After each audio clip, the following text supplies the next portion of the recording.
Sad lang na gusto namin kumpleto sana kaming makapag-perform dito sa UST Paskuhan. Pero, yes, kailangan magpahinga ni Ate Aya.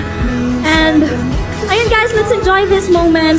And alam naman namin na sa song na to, habang pinaperform namin to, alam namin na kasama namin si Ate Aya sa stage.